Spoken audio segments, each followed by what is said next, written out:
Quiet, numbskulls, I'm broadcasting. And now, the stories you may not see on TV. It's time for another episode of All Politics Are Local with your host, Barry Dee.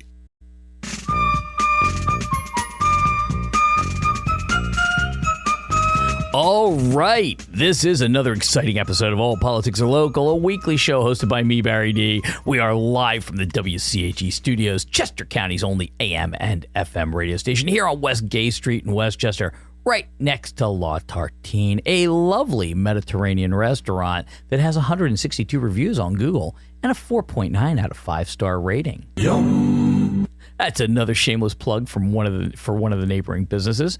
What have I got today? I have my monologue, 5 minutes with Jack. I think it's actually a little more like 12 minutes. He was a little long-winded. Wait, what? And my in-studio guest, Beth Intoccia, a fascinating lady from Litter Lifters whose dedication to keeping Chester County clean is certainly more than just impressive. At the boards with me today is my sidekick, producer Eric Glambera. Batman had Robin, the Lone Ranger had Tonto, but the best Eric could get was me. I'm so sorry. Yeah, me too. 25 years ago, there wasn't just an attack on people or companies for commercials that could be bit off by color, and, people just didn't really mind so much when you made fun of them. But back then, the king of beers was also the king of funny commercials. Bud Light has since changed with the times, but not for the better. But we are climbing into the Wayback Machine to travel into time when they once were, and we're going to live through those good times once again. Bud Light presents Real Men of Genius. Real Men of Genius. Today we salute you, Mr. Horse-Drawn Carriage Driver. Mr. Horse-Drawn Carriage Driver. You start your day with a tip-tip and a cheerio, which is odd because you're from Brooklyn. Jolly old Brooklyn. While most people sit behind a desk, you proudly sit 2 feet behind a 4-legged manure factory. No one knows the guts it takes to ride the subway to work, dressed as a foppish dandy from the 18th century.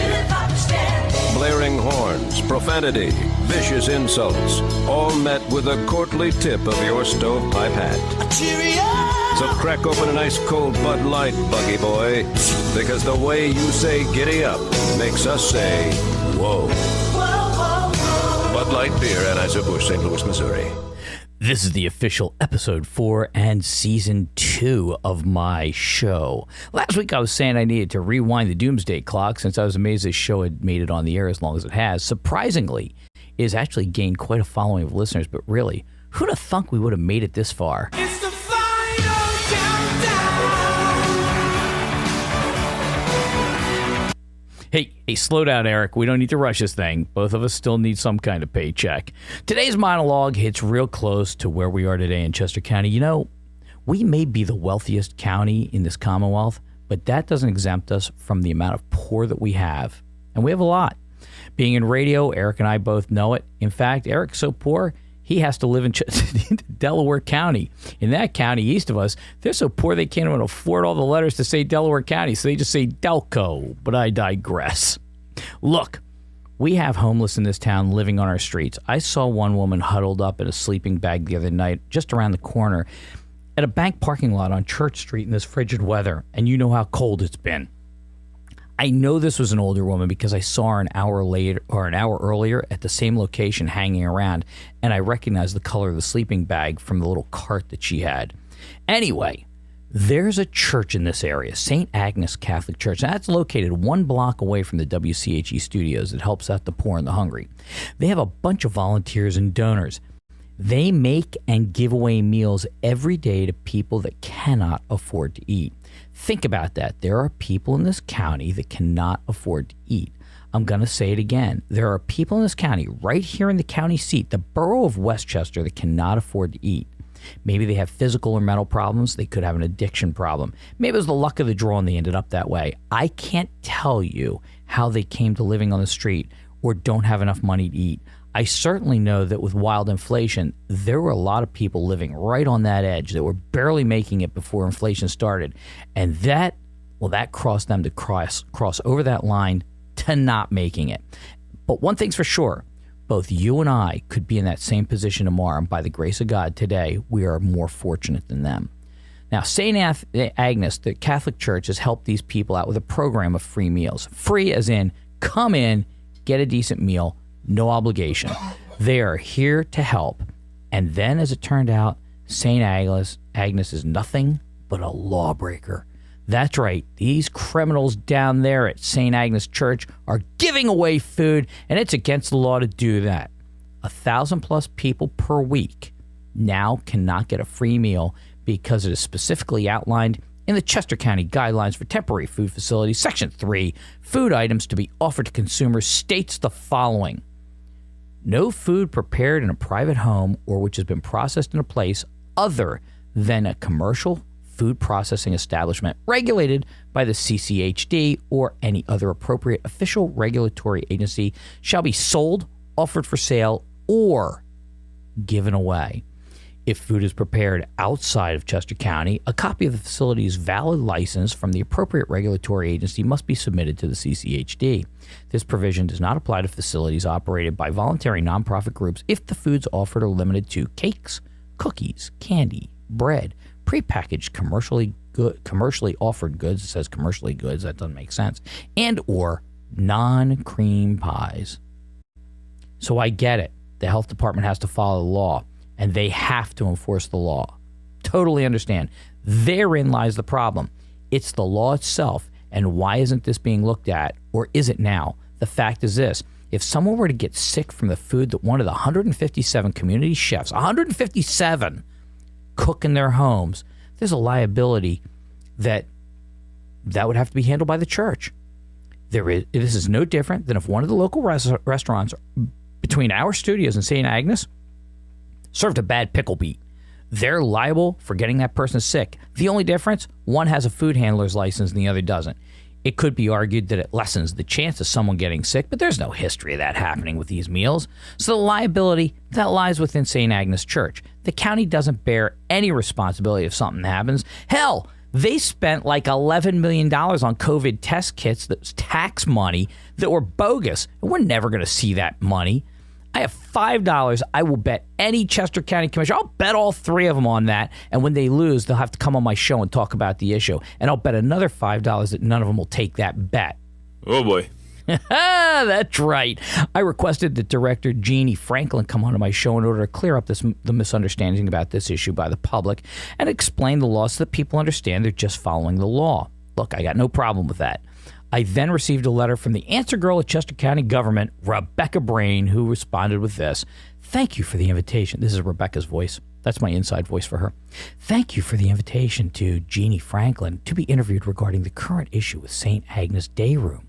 The Chester County Health Department is awaiting a response from St. Agnes following a letter of adjudication sent earlier this week, and because of this, cannot provide any comment or interviews at this time.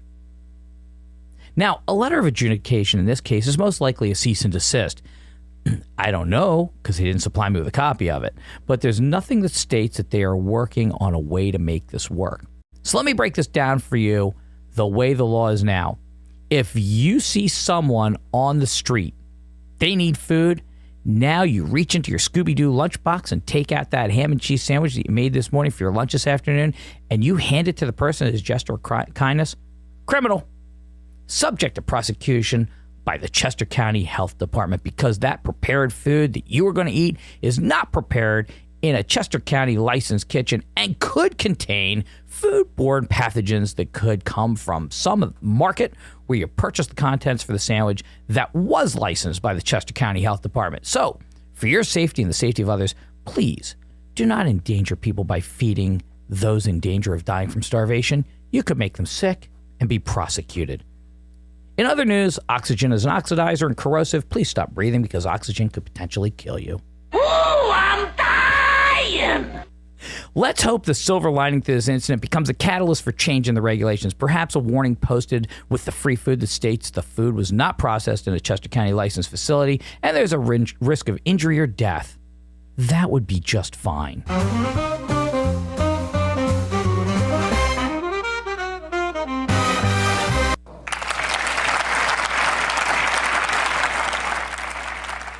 You know, I'm not sure if they're clapping for the content of my monologue today or clapping because it's finally over. Let's take a quick break and come back with 5 minutes with Jack. Barry Dee is back with All Politics Are Local.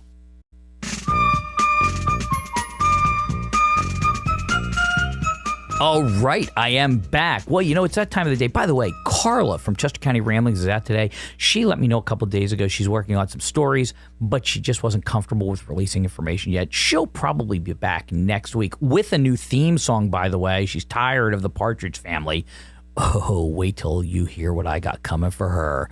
In the meantime, that's right. In the meantime, we got Jack, a guy I used to work with years ago that is back with me, and Jack talks about what Jack wants to talk about.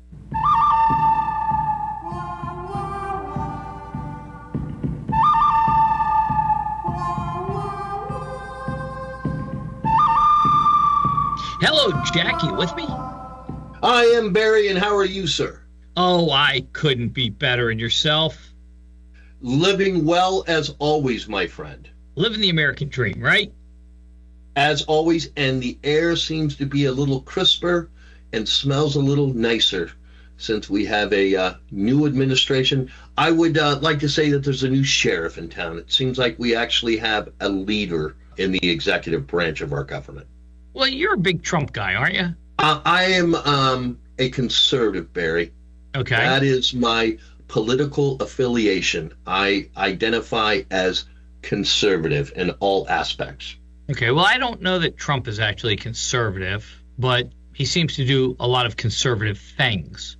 I would agree wholeheartedly with that. What do you think? I mean, he's done pardons, he's done a bunch of executive orders, and I understand that the House of Representatives passed the Laken-Riley bill. Correct, Barry. And you recall early on several episodes ago that we actually had discussed Laken Hope Riley and how she was brutally raped and murdered by an illegal criminal alien who had entered our country illegally.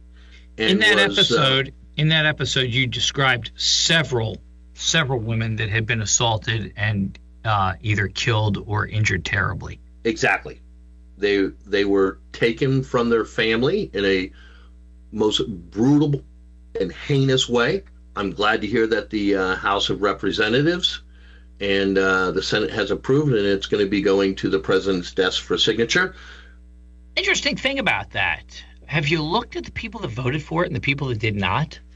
Well, you know, interestingly enough, Barry, in our great state and Commonwealth of Pennsylvania, there was one representative decided that she would vote against that, and that would be Chrissy Hot Lips Houlihan, that voted against the act, claiming that there were issues with due process. And of course, I know that you're well versed in exactly what it says, but it certainly doesn't do that. There are certain criteria that need to be met. But essentially, it gives law enforcement the ability to hold these people that are being arrested for crimes such as shoplifting and others minor offenses that wouldn't normally cause a detainer. So this is another step closer. And I think you and I have talked about this before, Barry, that these are bills that are on top of other laws, and we're both aware, and everybody else is aware, that there are a tremendous amount of laws out there already for immigration. And if you don't follow the rules, you're breaking the law. So you are a criminal, illegal alien once you enter our border anyway outside the proper and legal means. That's absolutely true, and that's what needs to happen. And the country has been ravaged by these illegals coming into the country. Just so many social things happen when we are no longer have a secure border. Certainly by definition, if you don't have a border, you're no longer a country. And Trump has, that was one of his many campaign promises, and he has moved swiftly to close the border, enacting ICE to capture, apprehend, and remove these criminal, illegal aliens from our country. Hey, I was watching the ICE bust these pretty savage illegals. I mean, bad people up in Boston. And this is going to shock you. The camera was in the guy's face, and they had him handcuffed, and they were going to put him in the car, and he looked right at the camera, and you're not going to believe what he said. He said, F Trump, although he didn't just say F. But he did say F Trump. So I don't think he was happy with the fact that he was being arrested and being taken away. I think I caught that clip, Barry, and I think he said specifically that he's not going back to Haiti, and I'm quite certain that will not be the case. Well, he may be doing a lot of time here before he goes back to Haiti anyway. Yes. I also saw from Mr. Holman that prior to last week, there were 4,000 encounters with illegals trying to cross the southern border. That's been reduced by 90% effective today. So there were 400 encounters this past week.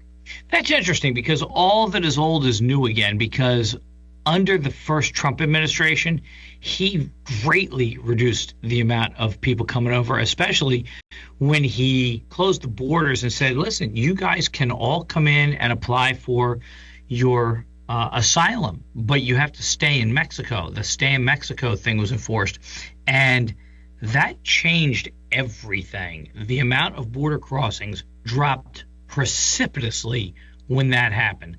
And I got to say, I'm glad to see that that's happening again, because there were so many people coming in and we didn't know who they were. Certainly. And Barry, I think you'll recall during the debates and subsequent to the election that it was said that the sitting president, could do nothing to stop the invasion. And that certainly has turned out to be a fallacy. That's untrue. Not the case. It's a blatant lie that it could have been closed at any time by one executive order. Just close the border. The executive branch has that plenary power to do that, and I'm glad to see that Trump has used that power. Well, I am too, because something needed to be done. Again, we didn't know the people coming in. I have no problem. My grandparents on both sides, both my mother and my father, their parents, my grandparents, came over from Poland and Italy. They came through the legal way, and they were checked out when they came in. And I have no problem. I deal with a lot of people that come in from foreign countries in my real life. And I will tell you that they are ballistic at the way this is being handled, because they spend a lot of money. They have a lot of qualifications. They have to check all the boxes before they're allowed in. And yet the illegals coming over the border are being given preferential treatment over these people that have jumped every legal hoop, and they're just not happy about it. But they don't want to say anything because they're still on H-1B visas or whatever it is, or HB1 visas, and they don't want to kick over a hornet's nest, so they just keep their head down and keep working. But they confide in me that it's just not right what's happening, and I would hope that this gives them hope that things are going to be righted, to show that these guys are doing it the right way. Certainly, and I would think the surviving family members of Laken will, in some small measure, have some closure on this. Of course, losing a beautiful young daughter in the way that they did, if this will protect other women from these type of savages. I'd also think, Barry, Americans intrinsically believe and want law and order. That's what we want. We want basic laws and order, and for them to be upheld and enacted evenly across everybody. That's exactly it. That's what people want, right? They just want a degree of fairness. We keep hearing about equity. We keep hearing about all these things, but it's really not that. It's really an infiltration of our country with people that we don't know who they are. There's no equity to it. There's no equality to it. It's just we're letting in everybody we can, and I just don't understand the mentality of it. But I'm not a smart guy. And I'm just a regular hardworking guy, Barry, and I think you have the finger on the pulse in identifying that from the general populace, that there's certain responsibilities of each citizen, and we count on all citizens to follow the rules and follow the guidelines. And if they don't, there's ramifications for that. We certainly can't have an influx of non-citizens permeating society that aren't interested in the American dream as we see it, as we've been told all of our lives. And that is to assimilate, to be part of the culture of the American dream, which is founded in liberty and freedom. And with that comes a responsibility, a personal responsibility of citizenry. I agree with that. And by the way, in this immigration situation, with getting rid of the criminal illegals, which is the most important thing we need to do, and that's going to take a couple of years to get that done, I certainly wish Tom Homan the best of luck doing this. This was a guy that when he worked in the Obama administration and managed to deport 3 million illegals, he was cheered. But then later on under Trump, he was vilified for doing the same thing. I guess I just don't understand that mentality. The man has never changed his stripes. He's always done the right thing and always worked for the country to do that. And now that he's back in, I hope that he continues to do the job that he did under Obama and President Trump. Couldn't agree more. And sealing that southern border, I understand that President Trump has deployed at least 1,500 Marines to the southern border. Really? I just knew a lot of military has been sent down there. Yeah. 1,500 Marines. So you mean business when you're deploying Marines. Yeah, so it's going to be interesting to follow up on this. Let's talk about this again in a few weeks and see what his results are like. And here's to making our borders safer and our country safer and getting back to some state of normalcy where businesses aren't afraid of shoplifters. They will be caught and they will be prosecuted, and people have the right to protect their own properties without a fear of going to jail anymore. Let's hope that the ship is being righted. It's going to take a while to do it, but I have faith in this, that they're going to do this, and it's going to be better for Republicans, Democrats, Independents, Socialists, Communists, whoever lives in this country. We can rest assured they're all going to have more freedoms and yet be more safe. I couldn't agree more, Barry. And let's revisit this in a couple of weeks. And something that you and I have talked about off here is that coming soon in the next couple of weeks, we're going to have a sponsor. We will actually be looking for sponsors to sponsor our sponsors. Yes, because if the sponsors have sponsors, then they can afford to sponsor us. It's all about sponsorship, Barry. That's right, because without the sponsorships, there are no sponsors. And I think if all can just sponsor a portion of our sponsorship, it will lead to greater sponsorship from other sponsors. I think we're going to have to unburden what has been. Well said, my friend. Jack, I'll talk to you next week. Thanks, Barry. We'll see you. All right. Thanks again to Jack for coming on and giving us his point of view on what's going on nationally. Now, in Representative Houlihan's defense, I would like to point out that there are seven Democrat representatives in Pennsylvania that voted on the Laken Riley bill, not just Representative Houlihan, and merely Chrissy Houlihan and 5 others voted against it. So that leaves one Democrat in Pennsylvania that voted for it, as well as 44 other Democrats in the House voted for that bill. The one that voted in our area or in the state was Brendan Boyle from Philadelphia. So good for him. He understands the importance of this bill. Not one Republican voted against it.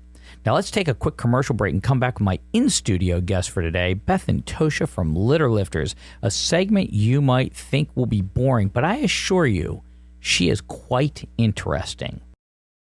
Barry Dee is back with All Politics Are Local.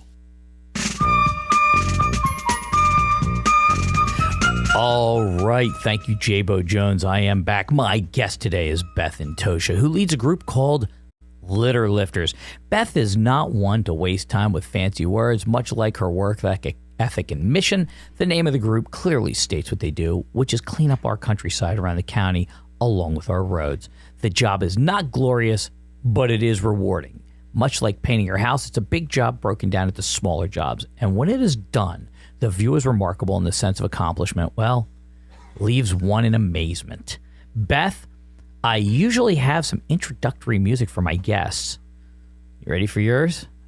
Here we go. They decided that they didn't have to take out their garbage for a long time. We got up there, we found all the garbage in there, and we decided it'd be a friendly gesture for us to take the garbage down to the city dump.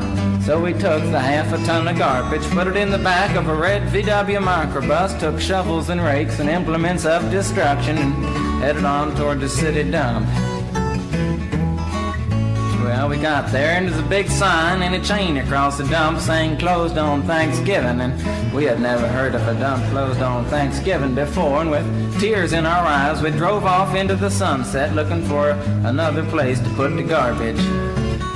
We didn't find one till we came to a side road, and off the side of the side road was another 15-foot cliff, and at the bottom of the cliff was another pile of garbage, and we decided that one big pile is better than two little piles, and rather than bring that one up, we decided to throw ours down. That's what we did. So, you and I being the same age, 42, do you know that song? I've heard it a very, very long time ago. 1967? Yeah, okay. Alice's Restaurant. Ah, yes. Here's the hook. You can get anything you want at Alice's Restaurant. Walk right in, it's around the back, just a half a mile from the railroad track. And you can get anything you want at Alice's Restaurant. So there you go. I thought that fit you today, because you're cleaning up all that mess. In that song, the sheriff calls him after Thanksgiving, after having dinner all night, sleeping late the next day, gets a call, and the sheriff goes, found your mail with your address on it. Can you fill it in? He goes, yeah, we dumped it down there with the other trash. And he says, well, boys, you got to come back and clean it all up. And he said, well, I thought it was just going to be a mistake and we'd be done. And then he gets arrested, which ends up keeping him out of the Vietnam War. So it's a good one. It's a good one. I grew up in northern Michigan. I have 5 siblings, and my older sister sang that. Northern, but not the UP. Almost. Okay. I lived on Lake Michigan, almost like 45 minutes south of the Straits of Mackinac. So people, when you think cold here, you got nothing on Beth. Exactly. No, we did walk in, heavy snow, every day. Uphill both ways. Yeah, they didn't close school. Right. The snow would be up to the stop signs, and you would hear the snowplows at about 3 a.m, and okay, I'm gonna have to go to school the next day. So it's not, it's a little bit different here. So anyway, but you're talking about Michigan for something else. Well, so my sister sang that song when she was in some kind of a talent show. My older sister. Oh, get out of here! So that's why I knew it, because she played guitar and sang, and she would play that, practice. So, but I haven't heard that song since like the 70s. Oh, that's really funny. That is hysterical. That was Arlo Guthrie that did that. My father-in-law actually lived in an apartment above him in like Salt Lake City, or maybe it was his mother or something like that, when he was doing ski patrol for like a year. So now I think you know this. Know the answer. What your last name means, Beth? Intoccia. It's Italian. It means not touched, so unblemished. And that's fitting for a person that organizes and works with volunteers to keep our beautiful county looking untouched. You were meant for this, and you didn't even know it.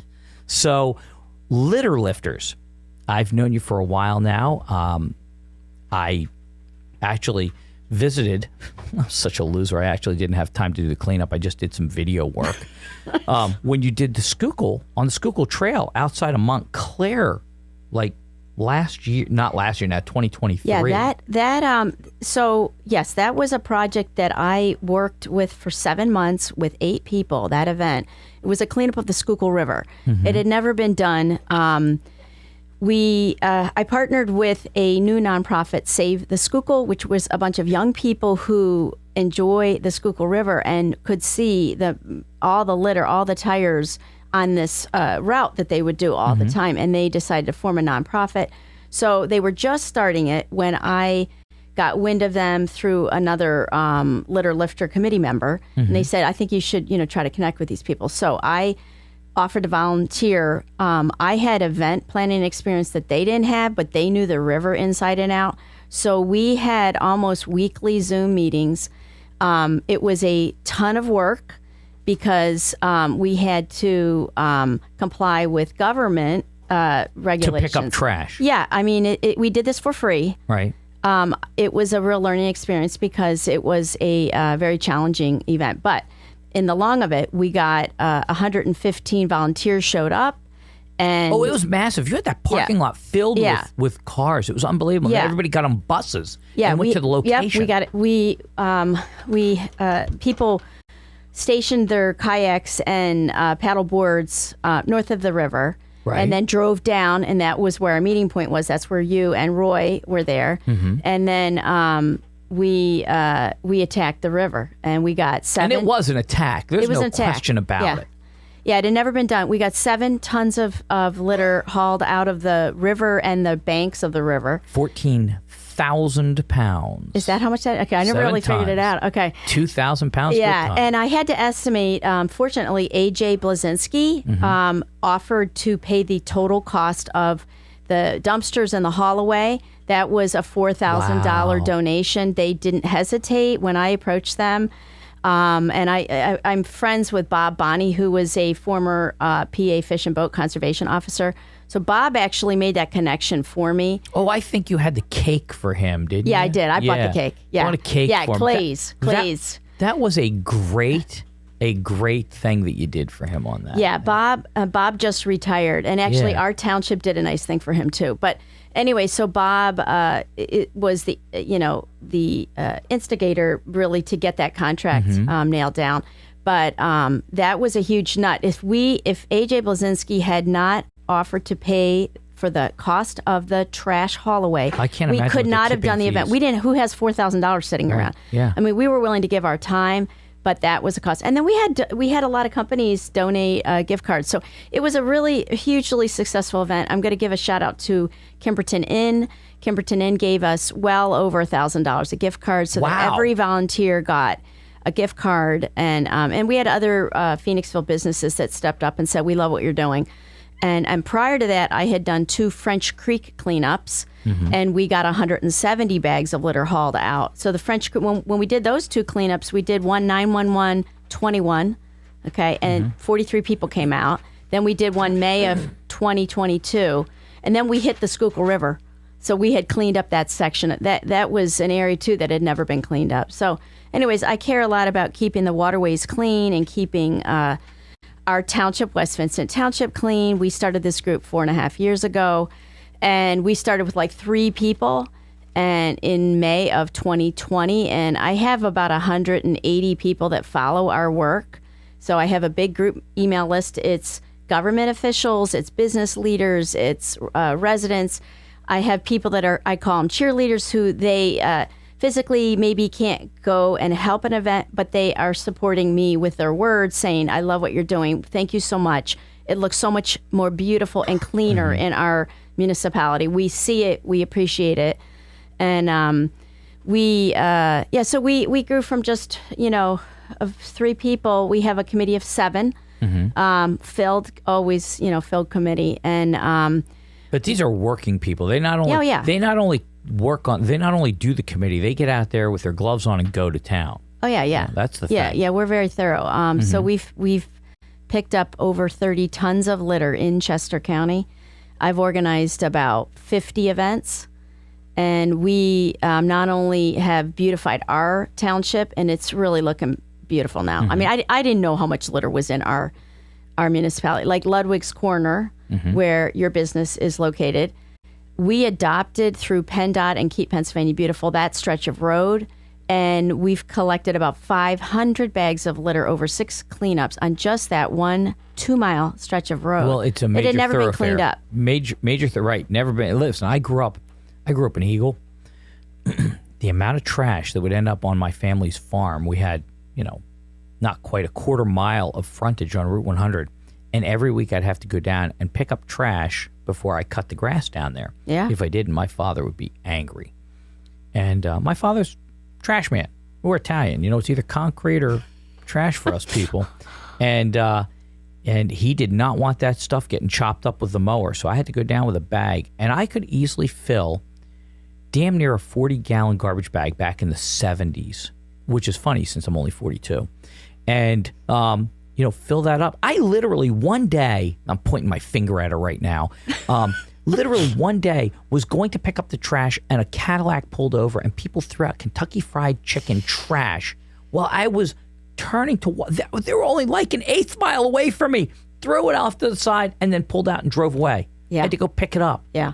Yeah, I mean, you're bringing up a good point. A lot of people, they wonder, what are we picking up? Like, what is along the side of the road? And really, if you're driving by, you're not noticing the litter as much because you're focusing on not getting hit or, hitting a pedestrian or somebody running or walking or whatever. So that should be your focus. So, but when you're walking these roads is when you really see it. And I would say, and I'm going to just throw out an estimate, I would estimate 20% to 30% of what we pick up is alcohol related. And I brought Barry a bag of Fireballs. Now I'm looking at this Fireball, the cinnamon. Yes. So flavored booze. I'm going to tell you just a quick little story. Yesterday, I didn't know they made them in the little things like that. Oh yeah, those are called nips, or they call there's a lot of different names for those little alcohol. But we pick up. Keep talking. I'm going to hold it up for the camera. Yes, massive amounts of alcohol-related containers. I mean, plastic and cans and aluminum cans and everything. Well, let me just tell you real quick about this story. So, the Litter Lifters of West Vincent, we have a very active Instagram account. And it's helped me, connect with people all over the world that care about their environment and care about litter management. So I connected yesterday morning at 7 a.m. in Boyertown with a guy, Joel. And Joel is a plogger, which means he runs and picks up litter, which is a really popular thing in Europe, and it's becoming more popular in the United States. Anyways, I knew Joel collected nips, but I didn't know how many he had. And I really have wanted a visual to show people, well, what are we collecting? I don't have the manpower to, do data collection, clean it all, and then say, well, we've picked up X amount of plastic bags, X amount of aluminum cans. I don't have the time. So you're about the battle. You're about getting it done. So anyways, Joel said, well, listen, I've got like 4,000 nips. I will lend you some of my collection so you can show a visual. So I met him at 7 a.m. and he lent me 3 bags of those. That's a riot. Yeah, and it's to show people, people wonder, what do we pick up? Well, I think a lot of it's alcohol related. Unsecured loads is another biggie. So we get kiddie pools, baby slides, chairs, tires. People get a flat tire. They leave the tire there. We've picked up... That's somebody else's job, Yeah, right? we picked up 200 tires, and we are an Adopt a Highway participant with Keep Pennsylvania Beautiful, which allows us to do almost any state road in the state of Pennsylvania. That's why we've been able to help other municipalities. So we not only do Route 100 in our municipality, we do 401, and so as long as it's a state road, they're going to haul away whatever we collect. Like for Martin Luther King holiday, we got 50 bags of litter at Ludwig's Corner area. Does this change the rate for your life insurance policy?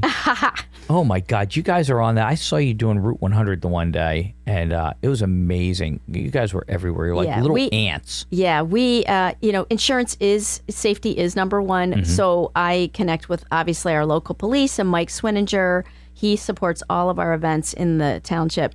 And then for Martin Luther King, we did engage the state police too, because we were in East Nantmeal Township, which has no police department. Right. So we did a section of 100 that was both municipalities. So the state police has been awesome. They help me anytime I am running a cleanup.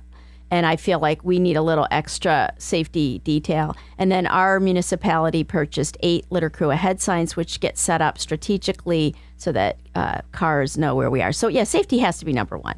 And they all sign a liability waiver. Yeah. So if you do fly off the hood of a BMW, it's not on you. Yeah. By the way, it's West Vincent, East Nantmeal, then West Vincent again on Route 100. I know. For that little section. Is that not insane? Before you jump into South really, Coventry. Yeah, how they divided up these townships is, and in fact, when we do 401, just near Black Horse Road, I have to engage Upper Euclid Township Police because it's a little sliver. It's like 100 yards.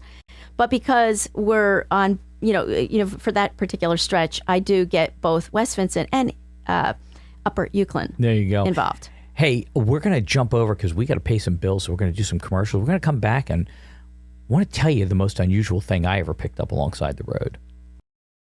Barry Dee is back with All Politics Are Local.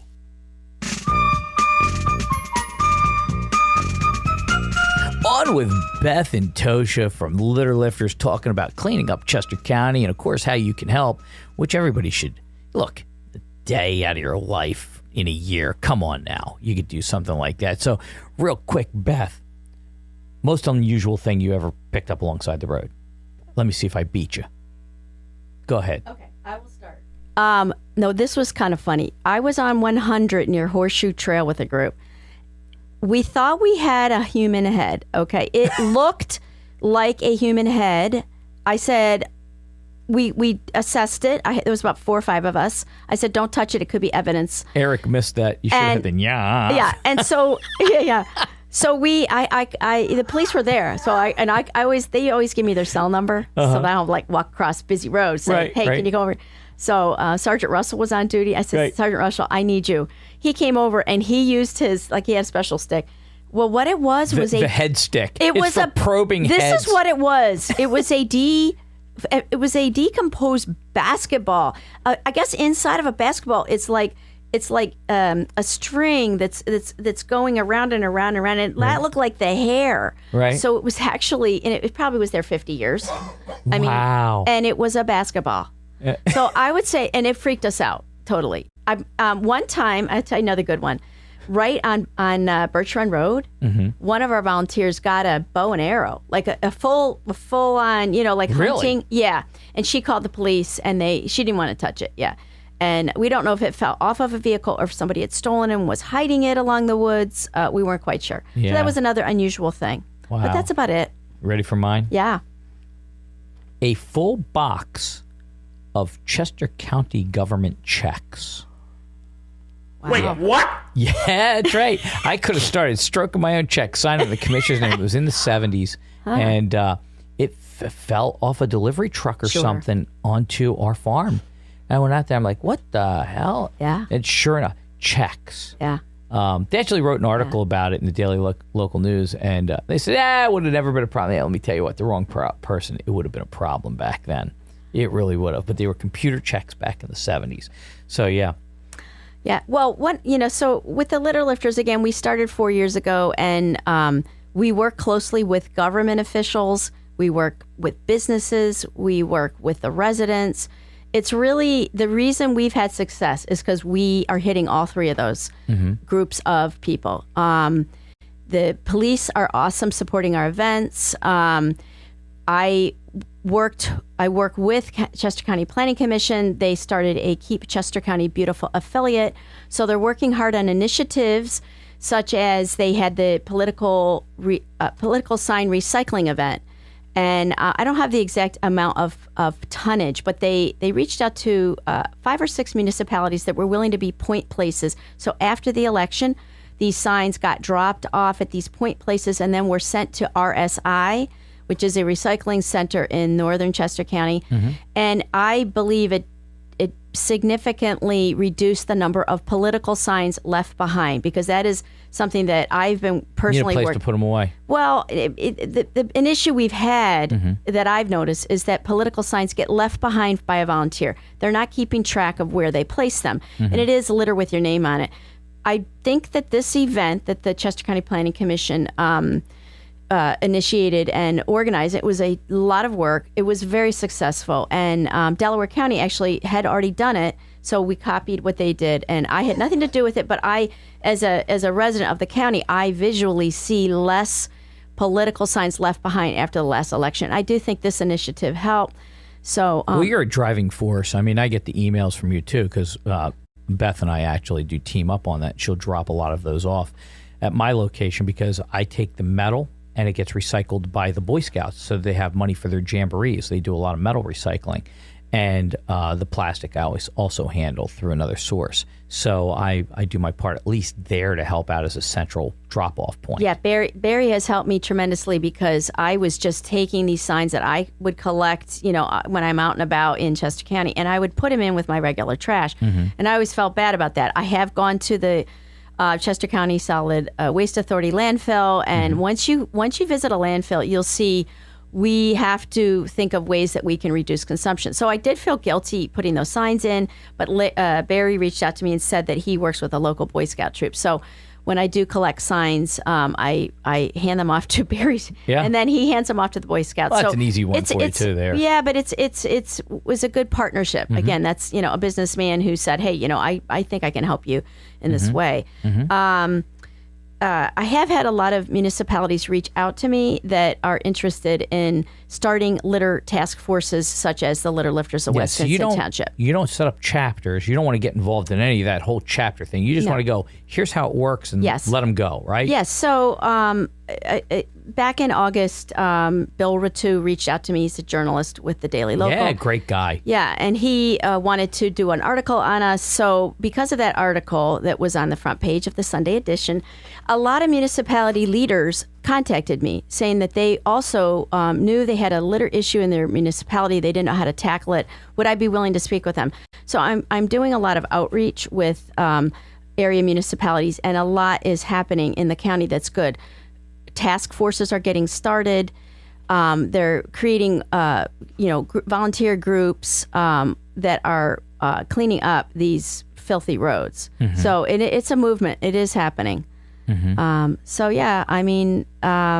People can reach out to me. I've created documents to help municipalities.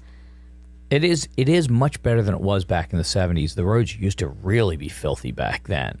In fact, gas stations used to give away litter bags just to try and eliminate them. Remember, you'd hang them on the knob of your radio or your glove box, right? And you had the litter bag. Yes. But all that went away. Yeah. But that was a big drive back then to stop that, because things were filthy, just absolutely filthy. Yeah. And so, again, Chester County is the wealthiest county in the state of Pennsylvania, but we do have a litter problem, and I'm trying to address it. I am a volunteer. I don't get paid to do what I do, but I am fortunate to have the time and energy to do something about it. And a lot of people have gotten on board. And we actually have a lot of fun. We always make it fun at these events. We have a lot of laughs. People get Wawa food every single event I run. If I reach out to the local Wawa, really? Every event. So thousands and thousands and thousands of dollars of food has. I think has Eric's come in just for that. Yeah.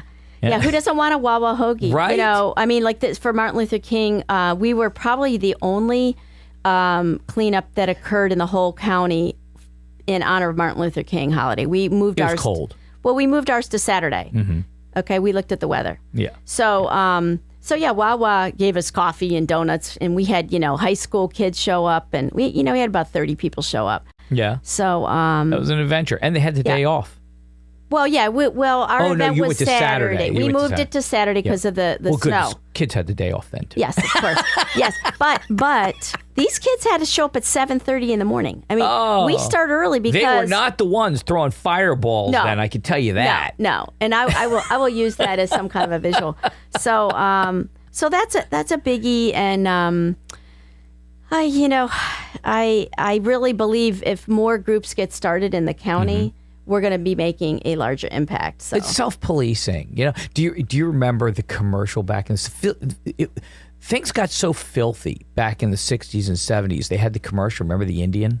Oh yeah. The crying Indian. The crying Indian. If people out there don't know what I'm talking about, just key in crying Indian commercial litter or something like that, and you'll see. And that's how bad it was.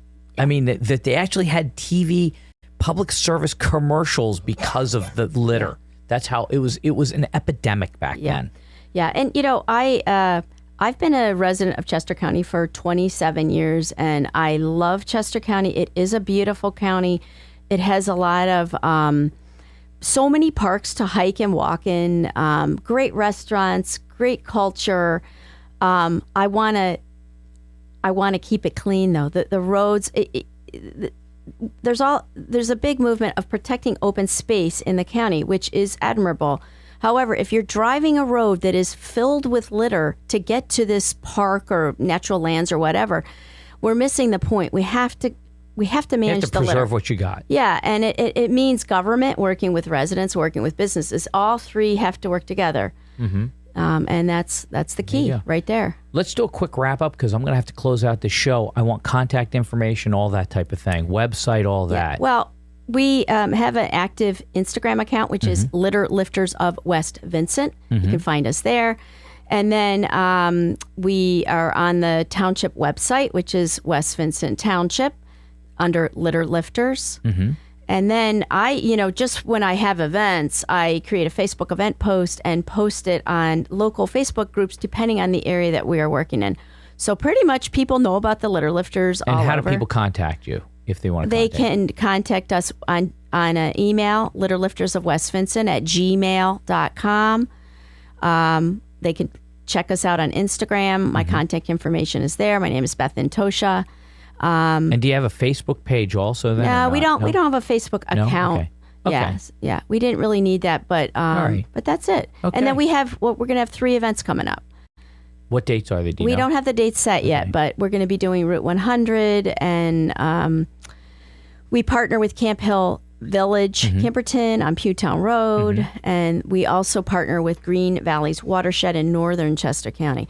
Lastly, I want to give a little shout out to PennDOT because without PennDOT, I can't do what I do. They haul away all of the piles of litter that we collect because we are an Adopt a Highway participant. They are fantastic. I can't, again, you have to consider the cost of haul away, and it is a huge cost. Huge amount. Yes, it is. Yeah. Yes, it is.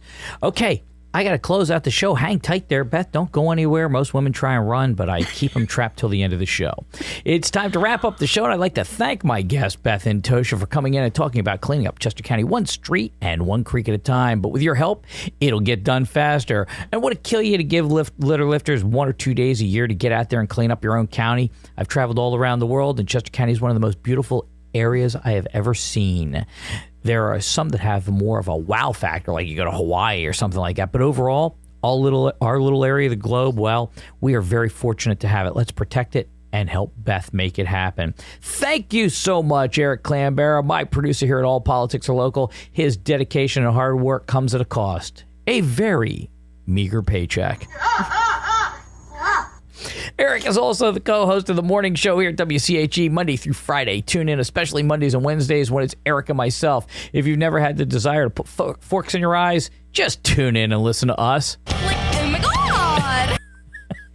Remember to support local radio like WCHE. We're the ones that have your back. Those Philly radio stations, they don't care about you. They care about Philly. Spend your money here in Chester County. Support the local guys. Get lunch or dinner at Ryan's Irish Pub across the street from our studios at 124 West Gay Street. Another shameless plug for a local business. Wait, what? Yeah, that's what I'm doing. I'm telling you right now. Local businesses are your neighbors and your friends, and support those that sponsor WCHE. They are a community, and if you don't have a community, you got nothing. And hey, if you like my show, take the time to send a nice note to WCHE at WCHE1520.com. If you don't like the show, You can't handle the truth. and as always, thank you to that radio darling of Westchester, Donna Saul, the general manager of WCHE. She told me this place is like Hotel California. I can check out, but I can never leave. Be sure to like and follow WCHE's Facebook page where you can keep up on what's happening around town and in the county. You can see my updates and videos on both my Facebook page, which is WCHE All Politics Are Local with Barry Dee, and my YouTube channel, All Politics Are Local with Barry Dee. Today's intro and outro music is from that 2-hit wonder. Nobody talks about 2-hit wonders, just 1-hit wonders. Bo Donaldson and the Haywoods with their hit song, Billy Don't Be a Hero, a Billboard Hot 100 hit that made it to number 1. In 1974. And the final advice of the day, if you need to prove a point, try and do it in a way that'll be understood, clear, and factual. Being angry and sarcastic only makes the other side dig their heels in more. If the conversation can't be civil, then it's really not a conversation. It's just a battle of who's right, where everybody's talking and nobody's listening. I'm Barry Dee. For All the Politics Are Local. Thanks for listening.